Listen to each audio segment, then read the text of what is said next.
என்ன வேலை செய்கிறது, ஜெபத்துக்குரிய மேன்மை என்ன என்பதை நீங்கள் உணருங்க. ஏன்னா அந்த ஜெபத்தை குறித்து ஏன் தொடர்ந்து பேசிக்கொண்டே இருக்கிறேன்னா, நீங்க ஜெபம் பண்ண வேண்டும் என்பதற்காக தான். ஆமென், அல்லேலூயா. ஜெபம் தேவனுடைய இருதயத்தை மாற்றக்கூடியதா இருக்கிறது. ஜெபம் தேவனுடைய சித்தத்தையும் கூட மாற்றக்கூடியதா இருக்கிறது. ஆமென், அல்லேலூயா. தேவன் இந்த பூமியில செய்ய வேண்டும் என்று நினைத்தது கூட ஜெபமானது தடை செய்யப்பட்டிருக்கிறது. ஜெபம் பண்ணி ஆண்டவருடைய இருதயத்தை எல்லாத்தையும் மாற்றி இருக்கிறார். அல்லேலூயா. அந்த காரியத்தை நான் பார்த்திருக்கிறோம். ஜெபம் என்பது ஒரு ஸ்லோகம் அல்ல. ஸ்லோகம் சொல்லுவாங்களே, அது இல்ல, ஸ்லோகம் அல்ல. ஜெபம் என்பது ஒரு சடங்கு சம்பிரதாயம் அல்ல. நம்ம சடங்கு செய்யறோமே, டெய்லி உட்காந்து ஏதாவது செய்யணும், அது கிடையாது. அது ஒரு வாய்ப்பாடும் கிடையாது. எது அது ஒரு வாய்ப்பாடு கிடையாது. ஒரு ரெண்டு ரெண்டு ரெண்டு ரெண்டு நாலு அப்படி சொல்றோமே, அது வாய்ப்பாடு இல்லை. ஜெபம் என்பது திரும்ப திரும்ப திரும்ப சொல்றது கிடையாது. ஜெபம் என்பது ஒரே மாதிரியா பண்றது இல்லை. பல வகையான ஜெபங்கள் இருக்கிறது. ஜெபம் என்பது ஒரு மந்திர சொல் அல்ல. ஜெபம் என்பது ஒரு மந்திர சொல் அல்ல. அது மந்திரம் போல நினைக்கிறாங்க. அதுமே சொல்லிக்கிட்டே நாங்கள் அனுப்புறோம்ட்டு. நான் என்ன சொல்ல வந்தேன்? ஜெபம் என்பது ஒரு ஸ்லோகம் அல்ல. ஜெபம் என்பது ஒரு சடங்காசாரம் அல்ல. ஜெபம் என்பது ஒரு வாய்ப்பாடு அல்ல. ஜெபம் என்பது ஒரு மந்திர சொல்லும் அல்ல. ஜெபம் என்பது தேவனுடைய இருதயத்தை கவனித்து, தேவ சித்தத்தை கவனித்து, எதை செய்யணும் எதை செய்யக்கூடாது என்பதை புரிந்து கொண்டு அவர்களுடன் பேசுவது. ஆமென், அல்லேலூயா. நீங்க ஆண்டவரோட பேசக்கூடிய நேரம் தான் ஜெப நேரம். ஆமென். நீங்களும் ஆண்டவரும் பேசுகிற இடம் தான் ஜெபம். ஆமென், அல்லேலூயா. ரெண்டு பேரும் பேசணுங்க. ஜெபம் நீங்க மட்டும் பேசுறது ஜெபம் இல்ல, ரெண்டு பேரும் பேசுவதற்கு ஜெபம். நீங்க ஆண்டவரோட பேசணும், ஆண்டவர் உன்னோட கூட பேசணும். அதுதான் ஜெபம். அப்படி ஆண்டவரோட கூட பேசிருக்கீங்களா? ஜெப குறிப்பு எடுத்து போகாம நீங்க ஜெபம் பண்ணும் போது ஆண்டவர் என்ன பண்ணுவார் தெரியுமா? இந்த குறிப்பு ஜெபம் பண்ணுன்னு ஆவியிலே சொல்லுவார். நாங்கள் ஜெபிக்கும் போது எந்த குறிப்பை எடுக்க மாட்டோம். எப்படி ஜெபம் பண்ணணும்னு எனக்கு தெரியாது. நாங்கள் ஆவியான ஒரு உதவி கேட்பேன். ஆண்டவரே, ஆவியானவர் எனக்கு உதவி செய்யுங்க. நான் ஜெபம் பண்ணும் போது ஆண்டவர் என்ன பண்ணுவாரு? உதவி செய்வார். ஜெபிக்கணும்னு ஒரு எண்ணம் நமக்கு வந்துட்டாலே ஆவியானவர் நமக்கு உதவி செய்கிறவரா இருக்கிறார். அல்லேலூயா. ஜெபம் தேவனோடு தொடர்பு கொள்ள வைக்கிறது. அல்லேலூயா. யாரோட கூட தொடர்பு? தேவனிடத்தில் தொடர்பு. தேவாதி தேவனோடு கூட ஒரு நல்ல தொடர்பு. உன்னுடைய தொடர்பு யார் இடத்துல இருக்குது? உன்னுடைய ஐக்கியம் யார் இடத்துல இருக்குது? நீ கவனிச்சியா? நீ அவனை போலவே மாறிடுவேன். அவங்கள போலவே மாறிடுவான். வேத வசனம் சொல்லு, நாம் யாரோடு ஐக்கியப்பட்டு இருக்கணுமா? குமாரனோடு, பிதாவோடு, ஆவியானவரோடு ஐக்கியப்பட்டு இருக்கணும். உன்னுடைய ஐக்கியம் எங்க இருக்கிறது? உன் நண்பனை காட்டு. உன்னை குறித்து நான் சொல்றேன், பழமொழி இருக்குது. உன் நண்பனை காட்டு. அவன் தீயவனா இருந்தா நீ அப்படிதான் இருப்ப. அவன் பொல்லாதவனா இருந்தா நீயும் அப்படிதான் இருப்ப. உன்னுடைய ஐக்கியம் எங்க இருக்குது? நீ யாரோட ஐக்கியம் வச்சிருக்க? ஜெபிக்கிறவனோட ஐக்கியம் வச்சிருக்கிறாயா? விசுவாசமா பேசுறவனோட ஐக்கியம் வச்சிருக்கிறாயா? அனுதினமும் தேவ பக்தியோட இடத்துல நீ ஐக்கியம் வச்சிருக்கிறாய்? யாரிடத்துல நீ ஐக்கியம் வச்சிருக்கிற? உன் நட்பு யார் இடத்துல இருக்குது? தேவனோடு கூட ஒரு தொடர்புள்ள மனிதன் தேவனை போல சிந்திப்பான், தேவனை போல யோசிப்பான். உன் சிந்தனையெல்லாம், யோசிக்கிற சிந்தனை எல்லாம் தேவனை போல இருக்கும். மனுஷரீகமான சிந்தனை. இன்னைக்கு மனுஷரீகமான சிந்தனை ஏன் வருதுன்னா, அவன் தேவனோடு கூட தொடர்பு இல்லாததுதான், வேதத்தை வாசிக்காததுனால தான் அவன் சிந்தை மாம்ச சிந்தையா இருக்குது. மனுஷரீகமான சிந்தை, மனுஷரீகமான சிந்தை என்ன தெரியுமா? தீமைக்கு தீமை, பொல்லாப்பு பொல்லாப்பு அப்படின்னு நினைக்கும் பாருங்க. ஏன் எரிச்சல், ஏன் கோபம், ஏன் பகை, ஏன் விரோதம் வருது? இதுக்கெல்லாம் காரணம் என்ன தெரியுமா? தேவனோடு கூட ஒரு மனுஷன் தொடர்பு இல்லைன்னா ஆட்டோமேட்டிக்கா அதெல்லாம் வரும். ஏன் பாவம் செய்ய துணிகரமா போறான்னா, அவன் தேவனோடு நல்ல தொடர்பு இல்லை, நல்ல தொடர்பு இல்லை. நாம் தொடர்பு யாரை எடுத்து வைக்கணுமா? தேவனிடத்தை வைக்கணும். ஆமென், அல்லேலூயா. பிலிப்பியர் 4:6 சொல்லுது, ஜெபம் என்பது நம்முடைய காரியத்தை தேவனுக்கு தெரியப்படுத்துவது. நாம் என்ன பண்ணணுமா? ஒன்றுக்கும் கவலைப்படாமல், எதுக்கும் என்ன பண்ணக்கூடாது? கவலைப்படாமல் எல்லாவற்றையும் ஸ்தோத்திரத்தினாலும் ஜெபத்தினாலும் வேண்டுதலினாலும் விண்ணப்பத்தினாலும் தேவனுக்கு நம்ம என்ன பண்ணணுமா? தெரியப்படுத்தணும். இன்னைக்கு கவலை தான். இன்னைக்கு பாருங்க, ஒன்றுக்கும் கவலைப்படக்கூடாது இந்த வேதம் சொல்லுது. ஆனா என்ன பண்றோம்? எல்லாத்துக்குமே நம்ம கவலைப்படுறோம். ஏன் ஒன்றுக்கு கவலைப்படக்கூடாது? அப்போ நீ ஜெபம் பண்ணினா கவலை இருக்காது. ஜெபம் பண்றவனுக்கு கவலை பற்றி கவலையே பட மாட்டான். ஏன் சொன்னா, எல்லா கவலையும் என்ன பண்றான்? ஜெபத்தினாலும் வேண்டுதல் ஸ்தோத்திரத்தினாலும் என்ன பண்றான்? தேவனுக்கு தெரியப்படுத்தணும். ஜெபம் எதுக்கு தெரியுமா? உன் வாழ்க்கை நிறைய கஷ்டம் இருக்கும், துன்பம் வரும், கவலை வரும். இந்த உலகத்துல ஒரு போராட்டம் தான் பாருங்க. நம்ம உலகத்துல வெற்றி பெறணும்னா போராடி தான் ஆகணும். அப்ப நிறைய போராட்டம் நம்மளுக்கு வரும், நிறைய கவலைகள் நம்ம வரும். கவலை வரும்போது நம்முடைய இருதயத்தை அது ஒடுக்குமா? கவலை என்ன பண்ணும்? நம்முடைய இருதயத்தை என்ன பண்ணுது? ஒடுக்கக்கூடியதா இருக்குது. கவலை வரும்போது நம்முடைய இருதயம் விசாலப்படுகிறது, கஷ்டப்படுகிறது. அதனால நம்ம என்ன பண்ணணுமா? ஒன்றுக்கும் கவலைப்படாமல் எல்லாவற்றையும் குறித்து வாழ்க்கையில உனக்கு நடக்கிற எல்லாவற்றையும் குறித்து ஸ்தோத்திரத்தினாலே, ஜெபத்தினாலே, வேண்டுதலினாலே, விண்ணப்பத்தினாலே யாருக்கு தெரியப்படுத்தணும்? தேவனுக்கு தெரியப்படுத்தணும். இன்னைக்கு ஆண்டவர் மேல சில பேருக்கு கோபம் இருக்குதுங்க. ஆண்டவர் மேலேயே கோபம் இருக்குது சில பேருக்கு. ஏன் கோபம்னா, நான் எவ்வளோ ஜெபம் பண்ணிட்டேன், என் ஜெபத்தை அவர் கேட்கவே மாட்டேன்றாரு, என் கஷ்டத்தை அவர் தீர்க்கவே மாட்டுறாரு, நான் எதுக்கு ஜெபிக்கணும் அப்படி சொல்றாலும் நிறைய பேர் இருக்கிறாங்க பாருங்க. நான் எவ்வளோ மாசமா ஜெபம் பண்ணிட்டேங்க, ஆண்டவர் என் ஜெபத்தை கேட்கலங்க, என் கஷ்டத்தை தீர்க்கணுங்க, எனக்கு ஏன் உதவி செய்யல அப்படி கேட்கிற ஆள் என்ன பண்றாங்க? தேவன் மேலே கோபம் இருக்குது பாருங்க, மனுஷன் மேல கோபம் இருக்குது, எல்லாருமே கோபம் இருக்குது பாருங்க இன்னைக்கு. ஏன்னா தன்னுடைய வாழ்க்கையிலே பூர்த்தி ஆகாத சூழ்நிலை, திருப்தி அடையாத சூழ்நிலை இருக்குதுங்க. அதனால என்ன பண்ணுது? மனுஷனுக்கு கோபம் வருது, அதனால கவலை வருது. அந்த கவலையெல்லாம் போனோம்னா எல்லாவற்றையும் ஸ்தோத்திரத்தினாலும், ஜெபத்தினாலும், வேண்டுதனாலும் யாருக்கு தெரியப்படுத்தணும்னா தேவனுக்கு தெரியும். ஒன்றுக்கு நீங்க என்ன பண்ணக்கூடாது? கவலைப்படக்கூடாது. ஒன்றுக்கு கவலைப்படாதன்னா என்ன பண்ணணும்? எனக்கு தேவன் இருக்கிறார், எனக்கு உதவி செய்ய, எனக்கு துணை நிற்க, எனக்கு ஒத்தாசை அனுப்ப, என்னை பார்த்து கொள்ள எனக்கு தேவன் இருக்கிற ஆகினால் நான் என்ன பண்ணுவேன்? என்னுடைய தேவன் நான் சொல்லிக்குவேன். அதாங்க அப்படிதான் சொல்றார் பவுல். ஒன்றுக்கு கவலைப்படாதீங்க, இதெல்லாம் நீங்க செய்துட்டா அப்போது சமாதான தேவன் உங்களோட கூட இருப்பார். ஏன் ஆண்டவர் நம்ம கூட இல்ல அப்படின்னா, நீங்க எல்லாத்தையும் கவலைப்பட்டு கண்ணீர் விட்டு வாழ்க்கை பாதி நேரம் வீணாகி பண்ணி தேவனத்தை வர முடியாம போயிடுச்சு. அதனால நீங்க என்ன பண்ணுங்க? ஸ்தோத்திரத்தினாலே, ஜெபத்தினாலே ஆண்டவருக்கு தெரியப்படுத்துங்க. உங்க கவலைகள் எல்லாம் யார் மேல வைக்கணுமா? உங்க பாரங்கள் எல்லாம் யார் மேல வைக்கணுமா? நீங்களே சுமக்க கூடாது. நீங்க என்ன பண்ணணும்? உங்க கவலைகள் எல்லாம், பாரத்தை எல்லாம் யார் மேல வைக்கணும்? ஆண்டவர் மேல வைக்கணும். ஜெபம் எதுக்கு உதவி செய்யுது தெரியுமா? நீங்க கவலைப்படக்கூடாது. எல்லா பாரத்தையும் அவர் சிலுவையில் சுமந்துட்டாரு. உங்க மனசுல இருக்கிறதெல்லாம் ஆண்டவருக்கு சோத்திரம் பண்ணி ஜெபம் பண்ணி வேண்டுதல் பண்ணி என்ன பண்ணணும்? அவருக்கு தெரியப்படுத்தணும். அதை தெரியப்படுத்தாம அமைதியா இருந்துட்டா நீங்க தான் கவலையில உட்கார்ந்துருக்கணும். உங்க பாரத்தை நீங்களே சுமந்து பண்ணி, உங்க கண்ணீரை, உங்க வியாதியை நீங்களே சுமந்து கொண்டு உட்கார்ந்து தான் இருக்கணும். அதனாலதான் பவுல் சொல்றாரு, ஸ்தோத்திரத்தினால், ஜெபத்தினால், வேண்டுதனால யாருக்கு தெரியப்படுத்தணும்? யாருங்க தெரியப்படுத்தணும்? ஒரே சப்ஜெக்ட் உங்களுக்கு புரிஞ்சுக்கிச்சுன்னா போதும். உங்க கவலை, உங்க காரியங்கள் எல்லாத்தையும் யாருக்கு தெரியப்படுத்தணும்? ஆண்டவருக்கு தெரியப்படுத்தணும். அப்ப தெரியப்படுத்துறதுக்கு எது முக்கியம்? ஜெபம் முக்கியம். ஜெபம் பண்றீங்களா? உங்க கவலையெல்லாம் தூக்கி ஆண்டவர் மேல வச்சிருங்க. நீங்க ஒன்றுக்கு கவலைப்படாதீங்க, எல்லாவற்றையும் ஆண்டவருக்கு தெரியப்படுத்துங்க. இரண்டாவது, தேவனிடத்திலிருந்து பலனை பெற்றுக் கொள்வதற்கு ஜெபம் நமக்கு அவசியமா இருக்கிறது. அல்லேலூயா. தேவனிடத்தில் நாம் பலனை பெற்றுக் கொள்ளணும். நம்முடைய வாழ்க்கையில இன்னைக்கு சோதனைங்க, உலகத்தில் எல்லா பகுதியும் சோதனையா இருக்குது. தீமையான உலகம் இன்னைக்கு சோதனை இருக்குது, தீமை இன்னைக்கு நம்ம சூழ்ந்து இருக்குது பாருங்க. எதிலிருந்து நம்ம காக்க முடியாத நம்ம ஜெபம் பண்ணணுமா? மத்திய சுவிசேஷம் 6:13 வாசிங்க. 6:13 வாசிங்க. நீங்க சோதனைக்கு உட்படாமல் அப்படி வந்து பாருங்க. நீங்க சோதனை தீமையில் இருந்து உங்களை ரட்சிக்க முடியாத நீங்க ஜெபம் பண்ணணும். வாசிங்க. எங்களை சோதனைக்கு உட்பட பண்ணாமல் தீமையினின்று எங்களை ரட்சித்துக் கொள்ளும் ராஜ்யமும் வல்லமையும் மகிமையும் என்றென்றைக்கும் உம்முடையவைகளே. ஆமென் என்பதே. ஆமென். சோதனை இருந்து, தீமையில் இருந்து என்னை ரட்சிக்கும்படியாக ஜெபம் பண்ணணும். அல்லேலூயா. இப்போ நமக்கு சோதனை வருதுங்க. காலையில இன்னைக்கு எழுந்துட்டு ஜெபம் பண்ணல, சோதனை வருது, நமக்கு தெரியுமா? இந்த சோதனையிலிருந்து வருகிற தீமையிலிருந்து உன்னை காக்க, உனக்கு ஏன் தீமை வந்துச்சு, ஏன் சோதனை வந்துச்சு, நீ அந்த சோதனை ஜெயிக்கலாம். ஆண்டவர் சொன்னாரு, 1 மணி நேரம் விழித்திருந்து ஜெபம் பண்ணினா நீ சோதனைக்கு உட்பட மாட்டேன்னு சொன்னார். 1 மணி நேரம்.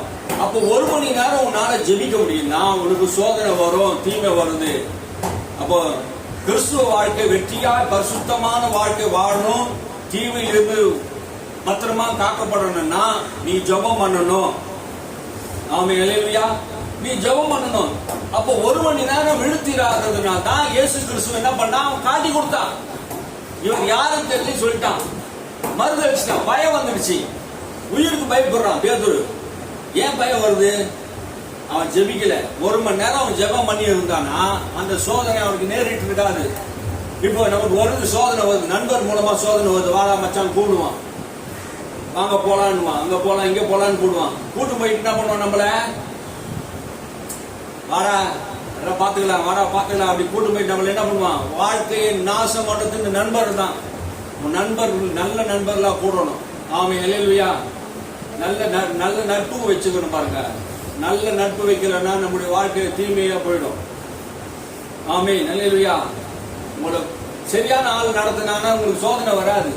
சரியான ஆள் இல்லாம தப்பான ஆள் நடத்தினானா நம்மளை பிடிச்சி ஜெயில கூட போட்டுருவான். சும்மா அவன் கூட தீமையான ஆள் கூட போய் பாரு, சும்மா போன கூட அவங்களை கூட்டு திரும்ப போட்டுருவான். ஏன்னா நம்ம போன ஆள் சரி கிடையாது, அவன் பொல்லாத ஆளா இருப்பான். அவன் கூட போயிட்டா நம்ம என்ன வரும், நம்முடைய வாழ்க்கை கேள்விக்குறியாயிடுங்க. நீ நல்லவனா இருக்கலாம், ஆனா சேராத கூட்டத்தில் சேர்ந்தா என்ன ஆகும், தீமை நம்ம என்ன பண்ண முடியும், அனுபவிச்சுட்டு ஆகணும். அதனால நம்ம என்ன பண்ணணும், இந்த மாதிரி சோதனை நமக்கே தெரியாது பாருங்க. சும்மா விளையாட்டு கூட்டாளி ஏதோ அர்ஜென்ட் கூட போயிருக்கலாம், அங்க போய் என்ன நடந்தது எது நடந்தது யாருக்கும் தெரியாது. அப்போ நம்ம வாழ்க்கையில என்ன சோதனை வருதோ அந்த சோதனையிலிருந்து காப்பதற்காக நம்ம என்ன பண்ணணுமா, ஜெபம் பண்ணணும். என்ன ஜெபம் பண்ணணும்? மத்திய 6:13 மறுபடியும் வாசிங்க.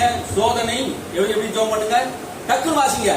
சோதனைக்கு உட்பட பண்ணாமல் தீமை நின்று எங்களை ரட்சித்துக் கொள்ளும்.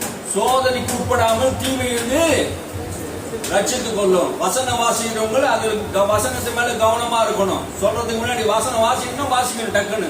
ஆமென், அல்லேலூயா. அதே போல ஜாக்கிரதையா இருக்கணும், உஷாரா இருக்கணும். யார் எல்லாரிடத்தும் உஷாரா இருக்கணும். பாருங்க, இந்த உலகம் பொல்லாதா இருக்குது. தீமையை வஞ்சகமா பேசி நயவஞ்சமா பேசி நம்ம கூப்பிடுவாங்க. நம்ம போயிடக்கூடாது யார்கிட்டையும். ஜெபம் பண்ணணும். ஜெபம் பண்ணினா தீமையிலிருந்து நம்ம என்ன பண்ண முடியும், காக்க முடியும். ஆமென், அல்லேலூயா. ஜெபம் எதுக்கு உதவுது, நீ கவலைப்படுறது நிறுத்தணும். 2வது, தீமை உனக்கு வருதுன்னா முதலாவது நீ ஜெபம் பண்ணணும். காலையில இருந்து ஜெபம் பண்ணினா நீங்க அந்த நாள் வர எல்லா தீமையிலிருந்து ஆண்டவர் காப்பார். ஆமென், அல்லேலூயா. அதுல பலன் தருவார், தப்பித்துக் கொள்ள வழியை சொல்லுவார். 2 காரியத்தை பார்த்தோம். 3வது பாருங்க, தேவனிடத்திலிருந்து கிருபையை பெற்றுக்கொள்ள செய்யும். அல்லேலூயா. 3வது நம்ம ஆண்டவர் என்ன செய்யறாரு, கிருபையை பெற்றுக்கொள்ளும். எபிரேய புஸ்தகம் 14, எபிரேய புஸ்தகம் 4:14 வாசிங்க. எபிரேய 4:14. வானங்களின் வழியாய் பரலோகத்திற்கு போன தேவகுமாரனாகிய இயேசு எனும் மகா பிரதான ஆசாரியர் நமக்கு இருக்கிறபடியினால் நாம் பண்ணின அறிக்கையை உறுதியாய் பற்றி கொண்டிருக்க கடவோம். 14 இல்லமா, 4:16. ஆதலால் நாம் இரக்கத்தை பெறவும் ஏற்ற சமயத்தில் சகாயம் செய்ய கிருபையை அடையவும் தைரியமாய் கிருபாசன தண்டையிலே சேர கடவோம். ஆமென். நாம் இரக்கத்தை பெறவும், தேவனிடத்தில் இரக்கம் பெறறதுக்கு நம்ம என்ன பண்ணணும், தினம் என்ன பண்ணணும், ஜெபம் பண்ணணும். ஆமென், அல்லேலூயா. இரக்கம் பெறணுங்க. கடவுளுடைய இரக்கத்தை நம்ம பெறணும். ஏற்ற சமயத்திலே நம்ம இரக்கம் பண்ணணும். ஏற்ற சமயத்திலே சகாயம் கிருபை அடைவோம். ஏற்ற சமயம் எது? காலையில தான் ஏற்ற சமயம் கிருபையை தருகிறது. காலையில் தோறும் ஆண்டவருடைய கிருபை புதிதா இருக்குது. காலையில் தான் ஆண்டவருடைய கிருபை புதிதா இருக்குது. அதனால காலை நேரத்தில் ஆண்டவர் என்ன பண்ணுவோம், ஜெபம் பண்ணணும். கிருபாசனத்தாண்ட வரணும். காலையில புதிய கிருபையை, காலையில புதிய கிருபையை தராரு பாருங்க. அந்த கிருபையில நம்ம என்ன பண்ணணும், பலப்படணும். அந்த கிருபையில நாம் சேர கடவோம் என்று வேதம் சொல்லுகிறது. தைரியமாய் போக முடியும். இன்னைக்கு ஆண்டவர்கிட்ட ஏன் தைரியம் இல்ல, போக முடியலன்னா, ஏற்ற சமயத்தை வர முடியலன்னா, கிருபை பெற முடியலன்னா அதே ஒரே ஒரு காரணம் தான். தைரியமா என்ன பண்ண முடியல, வர முடியல. தைரியமா ஆண்டவர்கிட்ட வர முடியாத காரணம் இது ஒரு காரணமா இருக்குது பாருங்க. 4வதாக தேவனுடைய நாமத்தை துதிக்கணும். தேவனுடைய நாமத்தை என்ன பண்ணணும், அனுதினமும் ஜபத்துல சோத்திரம் பண்ணணும். கர்த்தரை காலத்தில் சோத்தரிப்பு, அவர் துதிய போதும் என் வாயிலே இருக்கும். பரமண்டலத்தில் இருக்க எங்கள் பிதாவே உடைய நாமம் பரிசுத்தப்படுவதாக. பரிசுத்தப்படுவதாக என்னென்ன அர்த்தம், அவர் நாமம் அசுத்தமா இருக்குதா இல்ல. அப்படின்னா என்ன அர்த்தம், தேவனுடைய நாமத்தை துதி உண்டாக கடவதாக, தேவனுடைய நாமத்திற்கு மகிமை உண்டாக கடவதாக. அந்த நாமத்தை பூமியில எல்லா மனுஷனும் என்ன பண்ணணும், சோத்தரிக்கணும். அல்லேலூயா. டெய்லி ஆண்டவர் சோத்தரிக்கணும். ஜபம் எதற்கு, உன்னை சோதனை இருந்து காக்கும், தீமை இருந்து ரட்சிக்கும், உன் வாழ்க்கை இருக்க எல்லா கவலையும் போக்கும். அப்போ ஏற்ற சமயத்திலே தேவனிடத்திலே சகாயம் பெறுவதற்கு, கிருபை பெறுவதற்கு, தைரியம் அடைவதற்கு, ஆண்டவருடைய ஒத்தாசை வருவதற்கு ஜெபம் மிகவும் அவசியமா இருக்குது. ஆகையினால் நீங்க என்ன பண்ணணும்? ஜெபம் பண்ணணும். அல்லேலூயா. கர்த்தருடைய நாமத்தை ஸ்தோத்திரித்து டெய்லியும் ஆண்டவரை ஸ்தோத்திரம் ஸ்தோத்திரம், ஆண்டவர் இன்னைக்கு கொடுத்த எல்லா கிருபைகளுக்கா, நன்மைக்கா, ஜீவனுக்கா, பலத்துக்கா ஸ்தோத்திரம் ஆண்டவரை, ஸ்தோத்திரம் ஆண்டவரை சொல்லி அவருடைய நாமத்தை என்ன பண்ணணும்? பரிசுத்தப்படுத்தணும். ஆமென். அல்லேலூயா. அவருடைய நாமத்தை எப்படி பரிசுத்தப்படுத்த முடியும்? கர்த்தர் என்ன நல்லா வச்சிருக்கிறாரே, ஸ்தோத்திரம் ஆண்டவரே, என் அக்கிரமங்களை மன்னித்து, நோய்களை எல்லாம் விலக்கி, அழிவுக்கு என்னை நீங்களாக்கி, என்னை ரட்சித்து, பிராணனை அழிவிலிருந்து காத்து, வாழ வயதை திரும்ப வாழ வயதை கொடுத்து, கழுகுக்கு சமமான பலத்தை எனக்கு கொடுத்து என்னை ஆசீர்வதித்தீரே, ஸ்தோத்திரம். இப்படி சொல்லணும். நான் என்ன வாழாக்காம தலையாக்கினதுக்கா ஸ்தோத்திரம், என் குடும்பத்தை தீமை அணுகாமடி பாதுகாத்ததுக்கா ஸ்தோத்திரம், என் சரீரத்தில் வியாதி தொடாதபடி பாதுகாத்ததுக்கா ஸ்தோத்திரம். இப்படி சொன்னீங்கன்னா ஆண்டவருடைய நாம பரிசுத்தப்படும். அல்லேலூயா. ஒண்ணு மட்டும் ஆண்டவர் மகிமைப்படுவார். ஸ்தோத்திரம் பண்ணணுங்க. ஆண்டவர் ஒவ்வொரு நாளும் என்ன பண்ணணும்? ஆண்டவரை ஸ்தோத்திரம் பண்ணணும். தேவனிடத்திலே இருந்து மன்னிப்பு கேட்டுக்கொள்ள சரியான நேரத்தில் நம்ம என்ன பண்ணணும்? ஜெபம் பண்ணணும். மன்னிப்பு கேட்கணும். பாருங்க, சில நேரத்துல சில பேர் என்ன பண்ண வேண்டாங்க, எங்கள் பாவங்களை மன்னித்தவர்களுக்கு ஜெபம் பண்ணினாங்க. எங்கள் அந்த பரமோண்டத்துக்கு ஜெபங்களை எப்படி பாருங்க, அப்படி ஜெபம் பண்றாங்க பாருங்க. எங்கள் கடனாளிக்கு நாங்கள் மன்னிக்கிறது போல எங்கள் கடன்கள் எல்லாம், எங்க தப்பிதங்கள்லாம் எங்களுக்கு மன்னித்தரணும். கிறிஸ்து உங்களுக்கு மன்னிக்கிறது போல எல்லாவற்றையும் நீங்க மன்னிக்க முடியாத வேண்டுகிறேன்னு சொன்னாரு. அப்போ கிறிஸ்து உங்களுக்கு மன்னித்திருக்கிறாரே, அப்ப எல்லாருடைய தப்பிதங்களும் குற்றங்களும் நம்ம என்ன பண்ணணும்? மன்னிக்க தெரிஞ்சுக்கணும். பாருங்க. ஆமென். அல்லேலூயா. இந்த உலகத்திலே சிறந்த பூ மன்னிப்பு. ஆமென். அல்லேலூயா. அதுக்கப்புறம் ஒரு சிரிப்பு. மன்னிக்காம ஒரு முகத்தை நீ பார்த்து பாருங்க, முகமே நல்லா இருக்காதுங்க. அந்த முகமே யாருன்னா மன்னிக்காத முகத்தை நீ பாருங்கன்னா அது பிசாசு முகம் அப்படின்னு நமக்கு தெரியும். மன்னிக்காத ஆளு அவன் நம்ம முகத்தை பார்த்து பேசவே மாட்டான். யாரும் மன்னிக்காத ஆளு என்ன பண்ணுவான்? முகத்தை பார்த்து பேச மாட்டான். அப்படியே கீழே குனிவான். அவன் மூஞ்சி அப்படியே ஒரு சோக மூஞ்சா இருக்கும். அதை பார்த்தாலே தெரியும் நம்மளை மன்னிக்கலன்னு தெரியும். நம்ம என்ன பண்ணணும்? ஒருவருக்கு ஒருவர் என்ன பண்ணணும்? மன்னிக்கணும். ஜெபங்கள் கேட்கப்படுவதற்கு நம்ம என்ன பண்ணணும்? மன்னிக்கணும். மன்னிக்கிறது பெரிய சக்திங்க. உன்னால் மன்னிக்க முடியுமா? மன்னிக்க முடியும். கிறிஸ்து எல்லாருடைய பாவங்கள் மன்னித்தார். அப்போ பாவங்கள் மன்னிக்கப்படும் போது வியாதி எல்லாம் சுகமாகுது. ஆமென். யாக்கோபு சொல்றாரு, நீங்க ஒருவர் குற்றங்களை நீங்க மன்னித்தா என்ன நடக்குமா? வசனங்கள்ல எந்த வசனங்க எடுங்க? யாக்கோபு புஸ்தகத்தை எடுங்க. யாக்கோபு புஸ்தகத்தை எடுங்க. யாக்கோபு 5ஆம் அதிகாரம் 5:16 வாசிங்க. நீங்கள் சொஸ்தமடையும் படிக்கு உங்கள் குற்றங்களை ஒருவருக்கொருவர் அறிக்கையிட்டு ஒருவருக்காக ஒருவர் ஜெபம் பண்ணுங்கள். நீதிமான் செய்யும் ஊக்கமான வேண்டுதல் மிகவும் பலனுள்ளதா இருக்கிறது. என்ன சொல்ல வராதீங்க? நீங்கள் ஒருவர் குற்றங்களை மன்னிக்க வேண்டும், மன்னிக்க வேண்டும். ஏன் வியாதி வருது? ஏன் வியாதி வருது? எபிரேயர் அதே வசனத்தில் மறுபடியும் வாசிங்க. ஒருவர் குற்றங்களை நீங்கள் சொஸ்தமடையும்படிக்கு உங்கள் குற்றங்களை ஒருவருக்கொருவர் அறிக்கையிட்டு ஒருவருக்காக ஒருவர் ஜெபம் பண்ணுங்கள். நீதிமான் செய்யும் ஊக்கமான வேண்டுதல் மிகவும் பலனுள்ளதா இருக்கிறது. நீங்க சுத்தம் அடையும்படிக்கு உங்கள் குற்றங்களை ஒருவருக்கொருவர் அறிக்கையிடுங்கள். அப்போ என்ன சொல்ல வராது? குற்றங்களை என்ன பண்ணணும்? ஒருத்தர் அறிக்கை இடணும். அறிக்கை என்ன சொல்லு, எப்பா என்னை மன்னிச்சுக்கா, நான் அப்படி பண்ணிட்டேன். ஏன் வியாதியா இருக்கிறாங்கன்னு பைபிள் சொல்லுதுன்னா, சபைக்குள்ள வியாதியா இருக்கிறாங்களா? அதுதான் யாக்கோபு சொல்றாரு. ஏன் அது சொல்றாருன்னா, தங்களுடைய குற்றங்களை என்ன பண்ணல, ஒருத்தருக்கு ஒருத்தர் என்ன பண்ணல, அறிக்கை இடல, சுத்தமாகும்படிக்கு. அப்ப என்ன சொல்றாரு? நீங்க சுத்தமாக வேணும்னா நீங்க என்ன பண்ணணும்? உங்கள் குறைகளை ஒருவருக்கு ஒருவர் அறிக்கையிட்டு ஒருவருக்கு ஒருவர் ஜெபம் பண்ணுங்கள். என்ன பண்ணணுமா? ஒருத்தர் ஜெபம் பண்ணணும். இது அவங்களுக்காக நான் ஏன் ஜெபம் பண்ணணும், இவங்களுக்காக ஏன் ஜெபம் பண்ணணும்ட்டு நம்ம இருக்கக்கூடாது. எல்லா மனுஷருக்காக ஸ்தோத்திரங்களும் ஜெபங்களும் நான் பண்ணணும். ஆமென். அல்லேலூயா. ஏன் நம்ம ஜெபம் பண்ணணும்? நான் சுத்தம் அடையும் படிக்கு. சொல்லுங்க. நீ சுகம் அடையணும்னா மற்றவங்களுக்காக ஜெபம் பண்ணணும். யோபு தன் சிநேகிதனுக்காக ஜெபம் பண்ணான். தெரியுங்களா? யோபு தன் சிநேகிதனுக்காக ஜெபம் பண்ணா. இந்த ஜெபத்துல ஏன் இந்த கனெக்ஷன் வச்சிருக்கிறாரு? சிநேகிதனுக்காக நம்ம ஜெபம் பண்ணும் போது அப்படி என்ன நடக்கணும்? யோபுடைய சிறையிருப்பு கர்த்தர் என்ன பண்றாரு? மாற்றாரு. யோபுடைய சிறையிருப்பு என்ன பண்றாரு? கர்த்தர் என்ன பண்றாரு? மாற்றுறார். யோபுக்கு சிறையிருப்பு இருந்தது. என்ன சிறையிருப்பு? பிசாசு அவனை என்ன பண்ணிட்டாரு? எல்லா பக்கத்தையும் வேலி அடைச்சு அவன் ஆசீர்வாதத்தை கெடுத்து பிள்ளைங்க போயிடுச்சு, ஆசை போயிடுச்சு, சொத்து போயிடுச்சு, எல்லாம் போயிடுச்சு. அப்போ அவன் எல்லாத்தையும் இழந்துட்டான். அவனுக்கு இந்த உலகத்துல அவனுக்கு பெரிய சிறையிருப்பா மாறிடுச்சு பாருங்க. அவன் நண்பர்கள் வந்து அவனுக்கு குறை சொன்னாங்க. ஆனாலும் அந்த நண்பர்களுக்காக பரியாசம் பண்ண அந்த நண்பர்களுக்காக அவன் ஜெபம் பண்ணின போது அவனுடைய சிறையிருப்பு மாறிட்டு, ஜெபித்தவனுடைய சிறையிருப்பு மாறிடுச்சு. அல்லேலூயா. அப்ப நம்ம ஒருவர் ஒரு குற்றங்களை நம்ம என்ன பண்ணணும்? மன்னிக்கணும், மறக்கணும். இதெல்லாம் நம்ம செய்யும் போது நிச்சயம் நம்ம பாருங்க, கர்த்தர் நம்ம என்ன பண்ணுவாரு? ஆசீர்வதிப்பார். அல்லேலூயா. குற்றங்களை மன்னிக்கணும். பாருங்க, மத்திய சுவிசேஷம் 3ஆம் அதிகாரம் 6ஆம் வசனத்தை நீங்க வாசித்தா, தங்கள் பாவங்களை அறிக்கை செய்து யோர்தானிலே அவனாலே யோர்தான் நதியிலே அவனாலே ஞானசானம் பெற்றார்கள். ஞானசானம் பெற்றாங்க பாருங்க. பாவங்களை அறிக்கை செய்து ஞானசானத்தை பெற்றார்கள். அப்ப அறிக்கை ரொம்ப முக்கியமா இருக்குது.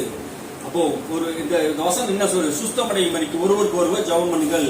நீதிமான் செய்யும் ஊக்கமான வேண்டுதல் மிகவும் பலன் உள்ளதா இருக்கிறது. யார் நீதிமான்? ஒருவர் குற்றத்தை ஒருவன் மன்னிக்கிறவன் நீதிமான். ஆமென். அல்லேலூயா. நீதிமான் யாரு? இன்னொரு குற்றம் செய்யறானா அந்த குற்றத்தை மன்னிக்கிறவன் நீதிமான். அப்ப மன்னிக்காதவன் நம்மளுக்கு தெரியும். ஆமென். அல்லேலூயா. நம்ம ஒருவர் என்ன பண்ணணும்? மன்னிக்கிறவரா இருக்கணும், மன்னிக்க கூடியவரா இருக்கணும். அல்லேலூயா. எந்த பாவங்களும் மன்னிக்க முடியாத குற்றம் பெரிய குற்றமே கிடையாது பாருங்க. இயேசு கிறிஸ்துவே கர்த்தர் சொல்றோம், அவனை தான் நம்ம மன்னிக்க முடியாது. அவரை வேண்டாம், அவர் கடவுளை இல்லைன்னு சொல்றாங்க, அவனை தான் நம்ம மன்னிக்கவும் முடியாது. அப்படியேப்பட்டவன் தான் மன்னிக்க முடியாது பாருங்க. மற்றபடி எல்லாரையும் என்ன பண்ண முடியும்? மன்னிக்கலாம். ஆமென். அல்லேலூயா. அப்போ குற்றங்களை மன்னிக்கணும். அப்போ இயேசு இடத்துல வந்தவங்க எல்லாரும் பாருங்க, உன் பாவங்கள் மன்னிக்கப்பட்டது, நீ என்ன பண்ணக்கூடாது? பாவம் செய்யாமல் நீ சமாதானத்தோட போன்னு சொன்னார். நிறைய பேருக்கு அப்படி சொல்லி இருக்கிறார் பாருங்க. அப்போ பாவம் தான் என்ன பண்ணுது? எல்லா வியாதிக்கு காரணமா இருக்கிறது. அப்போ பாவங்கள் மன்னிக்கப்படணும். அப்படின்னா ஒருவருக்கு ஒருவர் குற்றங்களை நான் என்ன பண்ணணும்? மன்னிக்கணும். அப்புறமா ஜெபம் பண்ணணும். ஜெபம் பண்ணா நீதிமான் செய்கிற ஜெபம் மிகவும் பலன் உள்ளதா இருக்குது. அப்புறம் அவங்க சுகம் அடைவாங்க. அப்ப சபையில இன்னைக்கு வியாதியா இருக்கிறதுக்கு காரணம் என்ன அப்படின்னு பார்த்தா, ஒருத்தர் நம்ம மன்னிக்கணும். யார்கிட்ட பேசாத இருந்தோம்னா பேசிடணும். உடனே என்ன பண்ணணும்? பேசிடணும். இதெல்லாம் என்ன தெரியுமா? தேவனுடைய பரலோகத்து திட்டம் இருக்குது. இந்த பரலோக திட்டம் இது. ஒருத்தர் என்ன பண்ணணுமா? அன்பு கூறணும், ஒருத்தர் நேசிக்கணும். இந்த பரலோக திட்டம் சட்டமா இருக்கிறதுனால இந்த திட்டத்தை மீறி நம்ம நடந்தோம்னா சரீரத்தில் வியாதி வரலாம், பலவீனம் வரலாம், தோல்வி வரலாம், சோதனை வரலாம், எது வேணா வரலாம். அதெல்லாம் நம்ம என்ன பண்ணணும்? சபையானது புரிந்து கொண்டு நம்ம என்ன பண்ணணும்? மன்னிக்கிறது நம்ம தெரிஞ்சுக்கணும். இப்படி மன்னிக்க என்ன ஆயிடும்னா பூர்ண சர்வனரா மாறிடுவோமா? உங்கள் பிதா பூர்ண சர்வனரா இருக்கிறது போல நீங்களும் பூரண சர்வனராக இருப்பீர்கள். அப்போ பூரண சர்க்குணராய் ஆகும்படிதான் நம்ம என்ன பண்ணிருக்கிறோம்? ஆண்டவர் அழைத்து இருக்கிறார். அப்போ மன்னிக்கிறது என்ன நடக்குதுன்னா, நம்மை நல்ல மனிதர்களாக, கடவுளுடைய பிள்ளைகளாக, மன்னிக்கிற இருதயம் உள்ளவர்களாக மாற்ற மாற்ற மாற்ற நம்ம சுபாவம் மாறும். நம்முடைய ஜபம் நல்லா கேட்கப்படும் பாருங்க. மன்னிக்காதவங்களுடைய ஜபம் நிறைய பேர் கேட்காது பாருங்க. ஏன் நிறைய பேருடைய ஜபம் கேட்கலன்னா, மன்னிக்கவும் மாட்டாங்க யாரையுமே. சில பேருக்கு ஜபம் பல நாள் வியாதியா இருக்கிறாங்க. அவங்க வியாதியா இருக்காங்க, எவ்வளவு மருந்து எடுத்தாங்க, ஆனா சுகம் அடையல. ஏன்னு பார்த்தா அவங்க மன்னிக்க மாட்டாங்க.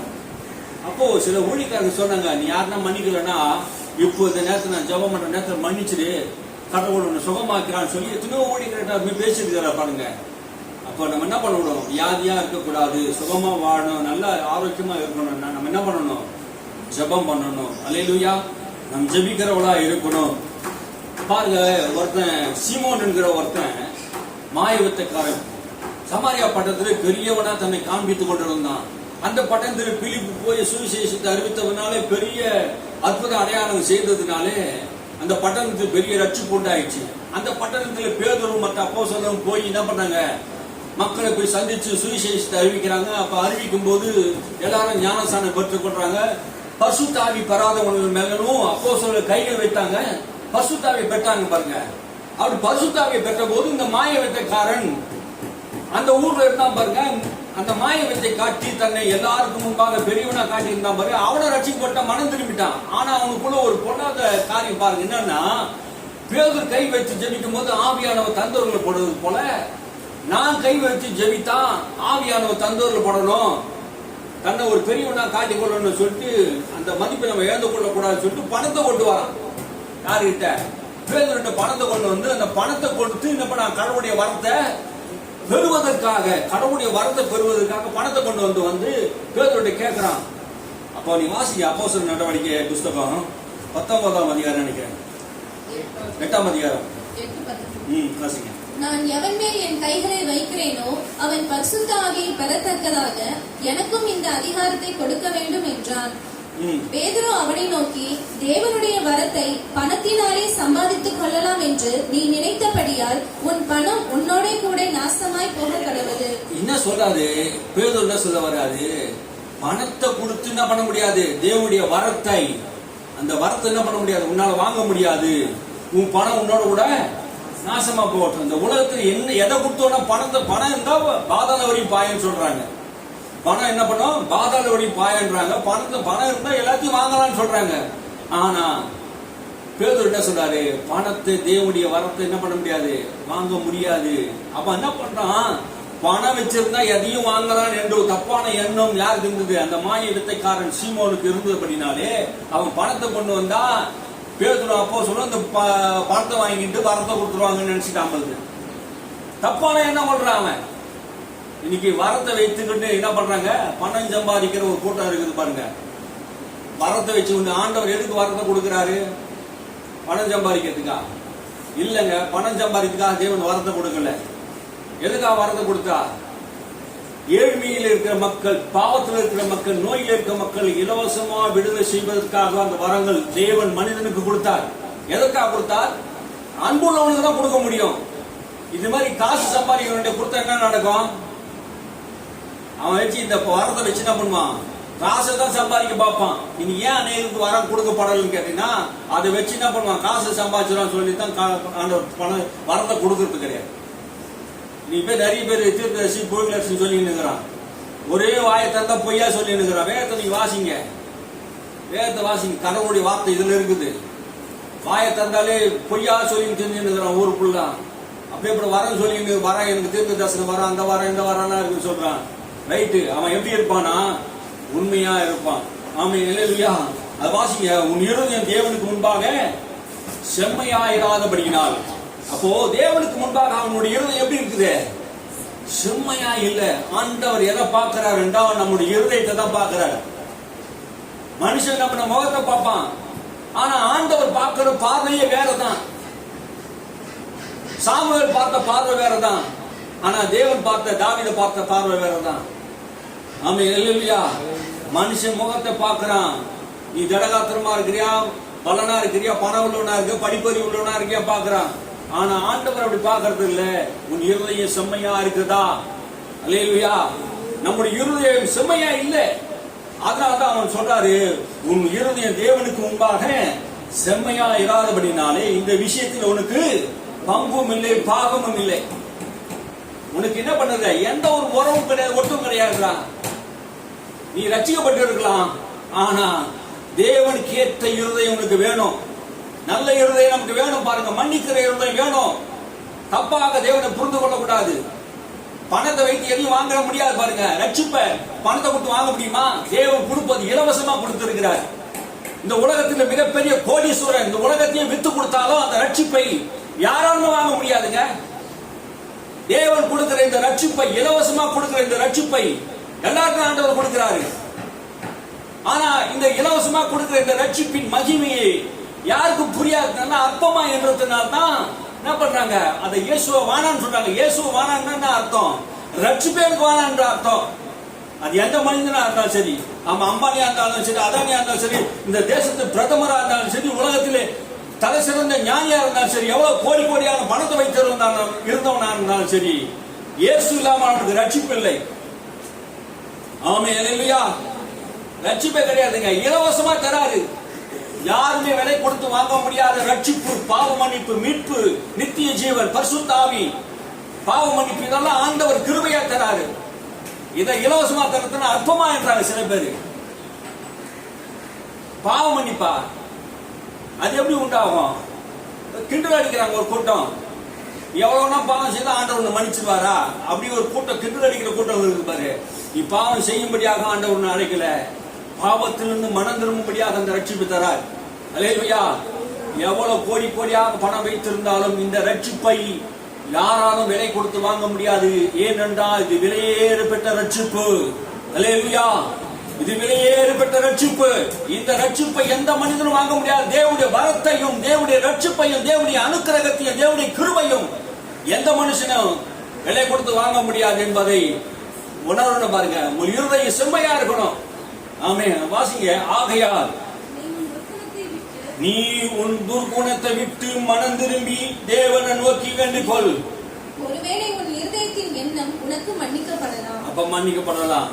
ஒருவேளை உன் ஆண்டவர் ஒருவேளை உன் இருதயத்தின் எண்ணங்களை மன்னிப்பாரண்ணா, அப்போ நீங்க என்ன நடக்குது? இருதயத்திலே துர்குணத்தை விட்டு மனம் திரும்ப வேண்டும். நம்முடைய இருதயத்திலே துர்குணம் இருக்குமானா நம்ம ஆண்டவர் இந்த காரியத்தை குறித்து மனம் திரும்படியாக ஆண்டவர் நமக்கு சொல்றார். ஒருவேளை உன் இருதயத்தின் எண்ணங்கள் மன்னிக்கப்படலாம். அல்லேலூயா. தேவன் இரக்கமுள்ளவராய் இருக்கிறார், மனதுருக்கமுள்ளவராய் இருக்கிறார். தீங்குக்கு மனஸ்தாபப்படுகிற தேவன் நம்முடைய தேவன். நீ ஒருவேளை ஆண்டவரை நான் செய்தது தப்பு, என்ன மன்னிச்சிடுங்க நீ சொல்லி ஆண்டவர்கிட்ட நீ கேட்டீங்கன்னா ஆண்டவர் மன்னிக்க தயவு பெறுத்தவராய் இருக்கிறார். அல்லேலூயா. அவரே சொல்லி இருக்கிறார், உன் சகோதரனுக்கு தப்பு செய்தா எத்தனை தடவை மன்னிக்கணும் ஆண்டவரை? 770 தடவை சொன்னார். ஒரு நாளைக்கு 490 தடவை மன்னிக்க சொன்னார். ஒரு நாளைக்கு 490 தடவை எவனோ தப்பு செய்ய மாட்டான். அப்படின்னா என்ன சொல்ல வராது? அவனை மன்னித்து கொண்டே இரு. யாருக்கு? உன்னிடத்துல வந்து நான் செய்தது தப்பு என்று சொல்றவனுக்கு. சில பேர் சொல்லவே மாட்டான், திமிரு பிடிச்சாலேவான், தான் செய்தது தப்புன்னு சொல்ல மாட்டான், அதை நியாயப்படுத்திக்கிட்டே இருப்பான். பாரு, அவனுக்குலாம் நான் சொல்லலை. அவனும் ஒரு வேளை மனஸ்தாபப்பட்ட நீங்க என்ன பண்ணலாம்? மன்னிக்கலாம். ஒரு வேளை பாவத்தை உங்களுக்கு மன்னிக்க அதிகாரம் இருக்குதா? உங்களுக்கு அதிகாரம் இருக்குங்க. தேவனுடைய பிள்ளைகளுக்கு நீங்க எவனை மன்னிக்கிறீங்களோ அவன் மன்னிக்கப்பட்டிருக்கும்.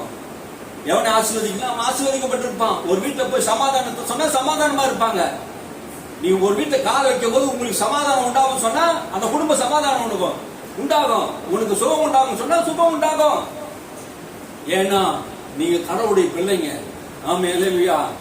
உங்களால சொல்லப்படுகிற வார்த்தை நிச்சயம் நிறைவேறும். ஆமென். அல்லேலூயா. பாருங்க, மன்னிக்கப்படலாம். நீ கசப்பினாலும் பிச்சினாலும் பாவ கட்டினாலும் அகப்பட்டு இருக்கிறதை நான் காண்கிறேன்.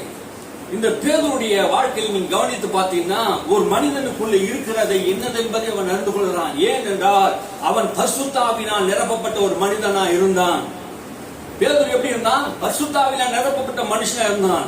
அவன் கசப்பினாலும் பிச்சினாலும் பாவக்கட்டினாலும் அகப்பட்டு இருக்கிறதை நான் காண்கிறேன் என்று சொன்னான். என்ன சொல்ல வராரு? வெறுப்பிலும் பொறாமையிலும் பாவத்தின் வல்லமை ஆண்டு கொண்டிருக்கிறதை நான் பார்க்கிறேன். என்ன சொல்றாரு? அந்த சீமோனை பார்த்து, உனக்குள்ள வெறுப்பு இருக்குது, உனக்குள்ள பொறாமை இருக்குது, பாவத்தின் வல்லமை உன்னை ஆண்டு கொண்டு இருக்கிறதை நான் பார்க்கிறேன் அப்படின்னு சொல்றார். மொழியாக்கம் அப்படிதான் சொல்லுது. அப்போ என்ன சொல்ல வர? அதற்கு சீமோன், நீங்கள் சொன்ன காரியம் ஒன்றும் எனக்கு நேரிடாதபடிக்கு எனக்காக கர்த்தரிடத்திலே வேண்டிக் கொள்ளுங்கள். அல்லேலூயா. எதற்காக வேண்டிக் கொள்ளணும்? செய்த தப்பு பாவம் என்று தெரிந்த போது அந்த பேதுருவிடத்திலே இந்த சீமோன் சொல்றான், எனக்காக இந்த காரியம் நேரிடக்கூடாது என்பதற்காக, நீங்க சொன்ன காரியம் எனக்கு வரக்கூடாது என்பதற்காக வேண்டிக் கொள்ளுங்கள். அப்படின்னா தீங்கு வருதுண்டா நம்ம ஜெபம் பண்ண என்ன நடக்கும்? வேண்டிக் கொண்டா அது மாற்றப்படும். அல்லேலூயா. தீங்கு வரும் என்றால் நம்ம ஜெபம் பண்ணனா அது மாற்றப்படும். அல்லேலூயா. நம்ம இருதயத்திலே மாற்றம் உண்டாக வேண்டும் என்று கர்த்தர் விரும்புகிறார். விதமா கர்த்தர் அவருக்கு வசனத்தை சாட்சியாக அறிவித்து சொன்ன பின்பு சமாரியாவை அநேக கிராமங்களில் சுவிசேஷத்தை பிரசங்கித்து எருசலேமுக்கு அவர்கள் திரும்பி போனார்கள். ஆமென். அல்லேலூயா. அப்பதான் நமக்கு சமாதானம் உண்டாகும். ஆமென். அல்லேலூயா. இந்த காரியத்தெல்லாம் நீங்க மனதில் வைத்துங்க. ஒன்றுக்கு நம்ம என்ன பண்ணக்கூடாது? கவலைப்படக்கூடாது. கவலை இல்லாம நம்ம வாழணும். வேதம் அதுதான் சொல்லுது பாருங்க. நீதிமான் செய்ய ஜெபம் மிகவும் பலனுள்ளதா இருக்கிறது. இரவும் பகலும் நாம் என்ன பண்ணணும்? ஜெபிக்கிறவளா இருக்கணும். பாருங்க, நம்ம இரவும் பகலும் நம்ம என்ன பண்ணணும்? நல்லா ஜெபிக்கிறவளா இருக்கணும். ஆமென். அல்லேலூயா. நல்லா ஜெபிக்கணும். நம்ம இரவு நேரங்களில் நல்லா ஜெபிக்கணும். காலையில எழுந்து ஜெபிக்கணும். சுமித் உபயோக எப்போதும் ஜெபிக்கிற ஒரு மனுஷனா இருந்தார். ஜார்ஜ் முல்லர் என்கிற ஒரு தேவ மனுஷன் சொல்றாரு, நான் ஜெப ஜீவியத்திலே ஜீவிக்கிறேன் என்று சொல்றார். ஜெப ஜீவியத்தில் என்றால் அவன் நடக்கும் போதும் ஜெபிக்கிறார், படுக்கும் போதும் ஜெபிக்கிறார், எழுந்திருக்கும் போது ஜெபிக்கிறார். அப்படி என்றால் என்னன்னா எப்போதுமே அவருடைய வாழ்க்கை ஜெப ஜீவியமா இருக்கிறது. அல்லேலூயா.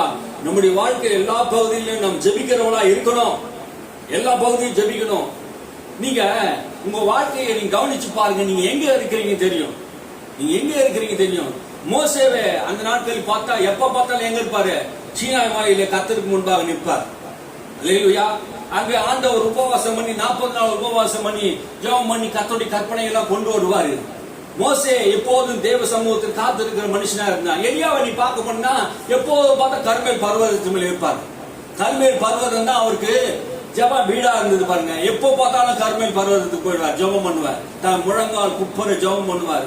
முழங்கால் தலை என்ன பண்ணுவார்? முழங்கால் படி அளவுக்கு ஜெபம் பண்ணுவார். ஜெபம் பண்ணுவாரு. ஜெபம் பண்ணினா என்ன நடந்தது? ஜெபம் பண்றதா என்ன நடந்தது? தனி மனிதன், ஒரே ஒரு தனி மனிதன் கருத்தாய் ஜெபம் பண்ணினதுனாலே அந்த தேசத்துல மழை பொழியல. அந்த தேசத்துல மழை பொழியல. அப்புறம் கருத்தா ஜெபம் பண்ணினான். வறண்ட தேசம் செழிப்பா மாறிச்சு. ஆமென், அல்லேலூயா. அவன் ஜெபம் பண்ணினான். பாகாலுடைய தீர்க்கதரிசி 850 பேரு ஒரே நாள்ல வெட்டி போட்டான். பொய்யான ஆட்கள் எல்லாம், கள்ள போதகம், கள்ள தீர்க்கதரிசி எல்லாம் ஒரே நாள்ல வெட்டி போட்டான். அவன் ஜெபம் பண்ணினான். தேசம் முழுவதும் ஒரே நாளில் எல்லாரும் மனம் திரும்புது. கர்த்தரே தெய்வம், கர்த்தரே தெய்வம் சொல்ல ஆரம்பிச்சிட்டாங்க. அல்லேலூயா. நம்மை போல ஒரு பாடுள்ள மனுஷன் தாங்க. அவன் மழை பொழிய சொல்றான், மழை கட்டளிடுறான். கர்த்தர் அவன் சொன்னதெல்லாம் செய்யறாரு. ஏன்? எலியா என்பவன் கர்த்தருக்கு முன்பாக நிற்கிற மனிதன். அல்லேலூயா. இவைகள் எல்லாம் நம்முடைய வார்த்தையின்படி செய்கிறவன் கர்த்தர். எலியாவின் வார்த்தை கேட்டார். அல்லேலூயா. எலியாவின் வார்த்தை கேட்டாரா? நம்முடைய வார்த்தை ஆண்டவர் கேட்கிறவரா இருக்கிறார். அல்லேலூயா. எலியா நம்மை போல பாடுள்ள மனுஷன். எலியாவின் வார்த்தை கர்த்தர் கேட்பாரானால் நம்முடைய வார்த்தை கர்த்தர் கேட்கிறார். அல்லேலூயா. நாம் ஜெபம் பண்ணணும். தொடர்ந்து இடைவிடாம இரவு பகல நாம் ஜெபம் பண்ணும் போது உன்னை கண்டாலே பிசாசு நடுநடுங்க. ஆமே, அல்லேலூயா. நீங்க ஜெபிக்க ஆரம்பிச்சிட்டா பிசாசு நடுநடுங்க ஆரம்பிச்சிடும். வியாதிகள் சுகமடைய ஆரம்பிச்சிடும். பிரச்சனைகள் மாற ஆரம்பிச்சிடும். தரித்திரம் இல்லாம போயிடும். வியாதி சுகமடையணும். வீட்டுக்குள்ள நீங்க எந்த வீட்டுக்குள்ள போனா சமாதானம் வந்துடும், ஆரோக்கியம் வந்துடும், எல்லா காரியம் நடக்கும். எதுக்காக ஜெபம் பண்ணணும். ஏசாயா தீர்க்கதரிசி 17:8 வாசித்தா, தன்னை உண்டாக்கினவரை 17:8 ஏசாயா 17:8 தன்னை உண்டாக்கினவரை நோக்குவான். அவன் கண்கள் இஸ்ரவேலின் பரிசுத்தரை நோக்கி கொண்டே இருக்கும். அல்லேலூயா. தன்னை உண்டாக்கினவரை அவன் கண் என்ன பண்ணுவான்? நோக்கும். ஆமென், அல்லேலூயா. அவன் கண் இஸ்ரவேலின் பரிசுத்தரை நோக்கி கொண்டு இருக்கும். நம்முடைய கண் யாரை பார்த்து கொண்டு இருக்கணும்? நம்மை உருவாக்கினவர். நம்ம உருவாக்கினவர் யாரு? கர்த்தர். அல்லேலூயா. நம்ம படைத்தவர் யாரு? கர்த்தர். நம்முடைய கண்ணை யாரை பார்த்துக்கணும்? நம்ம உண்டாக்கின நம்முடைய பரிசுத்தரா இருக்கிற இஸ்ரவேலின் தேவனை நோக்கி பார்த்து கொண்டு இருக்கணும். அப்படின்னா என்ன சொல்லுது? உன் கண்களை ஏறெடுத்து பார். யாரை பார்க்கணும்? வானத்தையும் பூமியும் உண்டாக்கின, பரலோகத்திலிருந்து ஒத்தாசை அனுப்புகிற, சகாயம் பண்ணுகிற, கிருபை அளிக்கிற, அற்புதங்கள் செய்கிற கர்த்தரை நோக்கி பார். உனக்கு ஜெயபலனா இருக்கிற கர்த்தரை நோக்கி பார். உனக்கு வெற்றியை தருகிற கர்த்தரை நோக்கி பார். ஞானத்தை தருகிற கர்த்தரை நோக்கி பார். அறிவை தருகிற கர்த்தரை நோக்கி பார். உன் கண்கள் யாருக்கு நேரம் நோக்கி பார்க்கணும்? தேவனை நோக்கி பார். இஸ்ரவேலின் பரிசுத்தரை நோக்கி பார். அவரை நோக்கி பார்த்தார்கள். அவர்கள் முகங்கள் வெட்கப்பட்டு போவதில்லை. நம்முடைய முன்னோர்கள் ஆபிரகாம், ஈசாக்கு, யாக்கோபு, தாவீது, சிம்சோன், எப்தா எல்லாரும் யாரை பார்த்தாங்களா? கர்த்தரை நோக்கி பார்த்தார்கள். அவர்கள் முகம் வெட்கப்பட்டு போகல. அல்லேலூயா. ஏன் வெட்கப்பட்டு போகுது இன்னைக்கு முகம் எல்லாம்? அவர்கள் அவரை நோக்கி பார்க்கல. இயேசுவை நோக்கி பார்க்கல. மனுஷனை நோக்கி பார்த்ததுனால வெட்கப்பட்டு போறாங்க. நீங்க உங்க ஜெப வாழ்க்கையில தேவனை நோக்கி பாருங்க, கர்த்தரை நோக்கி பாருங்க. ஒரு காலம் நான் சொல்றேன், நீங்க வெட்கம் அடைந்து போக மாட்டீங்க. அல்லேலூயா. என் வாழ்க்கையில அனுபவிச்சு சொல்றேன். தேவனை விசுவாசிக்கிற உனக்கு தோல்வி இல்லை. தேவனை நம்புற உனக்கு வெற்றி நிச்சயம். ஆமென், அல்லேலூயா. விசுவாசத்தோடு இறுதியா முடிவோடு நிக்கணும். ஆண்டவர் தான் எனக்கு ஒத்தாசை, ஆண்டவர் தான் எனக்கு பதில். அல்லேலூயா. இதெல்லாம் ஆண்டவர் உங்களுக்கு எதுக்கு சொல்ல வைக்கிறாரு? ஜெபம் பண்ணுவதற்கு ஆண்டவர் உங்களுக்கு உதவி செய்யும்படியாக இவ்வளவு சாட்சிகள் சொல்றார். மன்னிக்கணும், என்ன பண்ணணும்? ஒன்றும் கவலைப்படக்கூடாது. சோதனை வருது, ஜெபம் பண்ணணும். சோதனைக்கு உட்படாமல் இருக்க ஜெபம் பண்ணணும். மன்னிக்கணும், கவலைப்படக்கூடாது. எல்லாவற்றையும் சோத்திரத்தினால் ஜெபத்தினால் வேண்டுதல் தெரியப்படுத்தணும். ஒரு சின்ன ஒரு தலைப்பு தான் உங்களுக்கு சொல்லி இருக்கிறேன். ஜெபத்தை குறித்து நிறைய விஷயங்களை நான் இந்த மாசங்களை தியானிக்கும் போது யோசித்து பார்த்தா, ஆண்டவர் எனக்கே புதுசா வைத்திருக்கிறார். புதிய காரியங்களை ஆண்டவர் வைத்திருக்கிறார். ஆமென். நான் ஒரு வாரத்துல முடிச்சலாம், 2 வாரத்துல முடிச்சலாம் நான் நினைச்சு பார்த்தேன். ஆனா இன்னும் போயின்னு இருந்து ஜெபத்தின் வல்லமை குறித்து அடுத்த வாரமும் பேசுவேன், அதுக்கு அடுத்த வாரமும் பேசுவேன், இன்னும் பேச முடியும். ஏன்னா அவ்வளவு வல்லமை ஜெபத்தை குறித்து, அந்த வல்லமை குறித்து நாம் அறிய வேண்டும். அல்லேலூயா. ஜெபம் பண்ணினா தேவன் தன்னுடைய மனதில் வைத்திருந்த காரியத்தை மாற்றுகிறார். அல்லேலூயா, அல்லேலூயா. ஒரு பட்டணத்துக்கு யோனா தீர்க்கதரிசி போனா, அந்த பட்டணத்துக்கு போய் சொல்ல சொன்னாரு. ஆண்டவர் சொல்றார், நினைவே பட்டணம் 40 நாளுக்குள்ளே கவிழ்க்கப்பட்டு போகும் அப்படின்னு சொன்ன போது, அந்த நினைவே பட்டணத்தார், அந்த ராஜா முதல் பூமியில் இருக்க எல்லா குடிமக்கள், ஏழை முதல் அந்த ஆடு மாடுகள் எல்லாமே என்ன பண்ணுது, ரெட்டுடைத்து சாம்பலில் உட்கார்ந்து உபவாசம் பண்ணி இஸ்ரவேலின் தேவனை நோக்கி தங்கள் பாவங்களை அறிக்கையிட்டு, பரலோக தேவனே எங்களுக்கு மன்னி என்று சொல்லி அவர் ஜெபம் பண்ணி மனஸ்தாபப்பட்ட போது அந்த பட்டணத்துக்காக தேவன் இறங்கினார். அல்லேலூயா. 40 நாளில் கவிழ்க்கப்பட்டு போகும் என்று சொன்ன போது, இந்த உபவாச ஜெபம், கண்ணீரின் ஜெபம், மன்றாட்டின் ஜெபம் அவர் செய்த போது, தேவன் செய்ய நினைத்த அந்த தீங்கை, மனஸ்தாபத்தை அந்த பட்டணத்துக்கு ஆண்டவர் செய்யல. காரணம் என்ன? அவர் மனஸ்தாபப்பட்டு தேவனுக்கு விண்ணப்பம் பண்ணினார்கள். அல்லேலூயா. எசேக்கியா ராஜா என்கிற ஒரு மனுஷன் இருந்தான். எசேக்கியா ராஜா, அந்த மனுஷனுடைய வாழ்க்கை நீ கவனிச்சு பார்த்தா, இன்னும் நீ வீட்டு காரியத்தை ஏற்படுத்திக் கொள்ளு, கர்த்தர் சொல்லிட்டாரு, நீ செத்து போயிடுவே அப்படின்னு சொன்ன போது, எசேக்கியா ராஜா அந்த வார்த்தையை கேட்ட போது, ஏசாயா தீர்க்கதரிசி அந்த வார்த்தையை சொன்ன போது, அவன் இருதயத்து மனம் அடிவாகி அவன் கர்த்தரை நோக்கி, கர்த்தாவே, உமக்கு முன்பாக நான் உத்தமனாய் நடந்தேன் அல்லவா, எனக்கு ஆண்டவரே எனக்கு இறங்கும் என்று சொல்லி அவன் ஜெபம் பண்ணின போது, ஏசாயாவுக்கு மறுபடி கர்த்தருடைய வார்த்தை உண்டாகிறது. என்னன்னா, எசேக்கியாவின் கண்ணீரை கண்டேன், அவன் விண்ணப்பத்தை கேட்டேன். என்ன சொல்றாரு? எசேக்கியாவின் கண்ணீரை கண்டேன், அவன் விண்ணப்பத்தை கேட்டேன், அவனுடைய ஆயுசு நாட்கள் 15 வருஷம் நான் கூட்டி தருவேன் என்று போய் அவனுக்கு சொல்லி என்று சொன்னார். அல்லேலூயா. எசேக்கியா அவன் கர்த்தருடைய சித்தம் படி ஆகட்டும் என்று சொல்லிட்டு விடல பாருங்க. அவன் அப்படியே விட்டான். தன்னுடைய இருதயத்தை கர்த்தருக்கு தெரியப்படுத்த, தன் விருப்பத்தை கர்த்தருக்கு தெரியப்படுத்தினான். செத்து போயிடுவேன் என்று ஏசாயா தீர்க்கதரிசி கடவுளே சொல்றாரு. ஆனா அவன் விட்டானா? விடலைங்க. அப்படியே படுத்த படிக்க இருந்தான். திரும்பி சிவர் பக்கமா பார்த்து ஆண்டவரை பார்த்து அழுது ஜெபம் பண்றான். என்ன ஜெபம் பண்றான்? ஆண்டவர், நான் உமக்கு முன்பாக உத்தமமா நடந்தேன் அல்லவா, ஏன் இந்த பொல்லாப்பு, எனக்கு இன்னும் கொஞ்சம் வாழணும்னு ஆசை இருக்குது ஆண்டவரே, எனக்கு இன்னும் ஆயுசு நாட்கள் கூட்டி கொடுன்னு கேட்டிருப்பான். அவன் கண்ணீரின் விண்ணப்பத்தையும் கேட்டார். அல்லேலூயா. ஆண்டவர் சொன்ன காரியத்தை இப்ப என்ன பண்றாரு? ஏசாயா தீர்க்கதரிசி, அப்பா அவன் அழுகுறான்ப்பா, அவன் ஜெபம் பண்றான்ப்பா, என்கிட்ட நான் என்ன பண்றேன், என் மனசை நான் என்ன பண்றேன், மாத்திக்கிறேன்றாரு. அல்லேலூயா. என்ன புரியுது? இதுல இருந்து ஜெபம் என்ன பண்ணுது? தேவனுடைய இருதயத்தை மாத்துது பாருங்க. அந்த நினைவு பட்டணத்தார் என்ன பண்ணாங்க? ஜெபம் பண்ணாங்க, உபவாசம் பண்ணாங்க. கவிழ்த்து போடும் சொன்ன அந்த பட்டணம் அழிஞ்சு போடும் சொன்ன அந்த பட்டணம் அழியல. காரணம் என்ன? ஜெபங்க. ஜெபம் என்ன செய்யுது? ஜெபத்தின் வல்லமை என்னன்னா, ஜெபம் தேவன் சொன்னதை தடுத்து நிறுத்தக்கூடியதா இருக்கிறது. இதெல்லாம் நான் அடுத்த வாரத்தில் கொஞ்சம் விரிவா பார்க்கலாம். நம்ம அல்லேலூயா. இதெல்லாம் நான் சும்மா ஒரு தலைப்பா தான் சொல்றேன். அடுத்த வாரத்தில் நம்ம விரைவாக பார்க்கலாம். கர்த்தர் நம்ம ஆசீர்வதிப்பார். நம்ம திருவதி நேரம் கடந்து சொல்லுவோம். எல்லாரும் எழுந்திருப்போம்.